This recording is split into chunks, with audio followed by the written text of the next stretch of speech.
ഇവനെ ചിത്രീകരിക്കാൻ വിട്ടുപോയ ചരിത്രകാരനില്ല, വർണ്ണിക്കാൻ തുനിയാത്ത കവിയുമില്ല, ഇവനെ എഴുതാൻ മറന്നുപോയ എഴുത്തുകാരനുമില്ല, ഉദ്ധരിക്കാൻ വിട്ടുപോയ പ്രസംഗകനില്ല, മാതൃകയാക്കാത്ത ദാർശനികനില്ല, ചൂണ്ടിക്കാണിക്കാത്ത പ്രവാചകനില്ല, ഇവനിൽ നിന്ന് പ്രചോദനം ലഭിക്കാത്ത വിപ്ലവകാരിയോ നവീകരണവാദിയോ വിമർശകനോ ആരും തന്നെയില്ല. ഇവനെ ഒഴിച്ചു നിർത്തിയാൽ എന്തും അപൂർണമായിരിക്കും. എന്തെന്നാൽ ഇവൻ അത്രമാത്രം പ്രപഞ്ചവും നിത്യതയും പദാർത്ഥവും ആത്മാവുമായി ബന്ധപ്പെട്ടിരിക്കുന്നു. ഒരു വ്യക്തി എന്ന നിലയിൽ ഇത്രയേറെ ആളുകളാൽ ഇത്രയേറെ എഴുതപ്പെട്ടിട്ടുള്ള മറ്റൊരു വ്യക്തിയും ചരിത്രത്തിൽ ഇന്നേവരെ ഉണ്ടായിട്ടില്ല. ഇത്രയേറെ ചർച്ചകൾ മറ്റാരെക്കുറിച്ചും ഉണ്ടായിട്ടില്ല.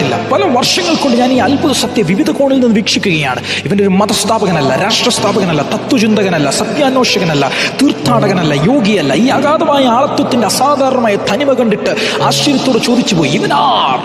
ആ ചോദ്യത്തിന്റെ ഉത്തരം എനിക്ക് ലഭിച്ചത് കൊലോസ്യ ലേഖനക്കാരനിൽ നിന്നാണ്. അപ്പോസ്തലനായ പൗലോസ് ഇപ്രകാരം വിളിച്ചു പറയുന്നു, അവൻ കേവലം ഒരു ശക്തിയല്ല, കേവലം ഒരു ദേവനല്ല, കേവലം ഒരു അധികാരമല്ല, അവതാരമല്ല, പിന്നെ ആരാണവൻ? അവൻ അദൃശ്യനായ ദൈവത്തിന്റെ പ്രതിമ, സകല സൃഷ്ടികൾക്കും ആദ്യജാതൻ. വാഴ്ചകളാകട്ടെ, അധികാരങ്ങളാകട്ടെ, കർത്തൃത്വങ്ങളാകട്ടെ, സകലതും അവൻ മുഖാന്തരമുള്ളവായി.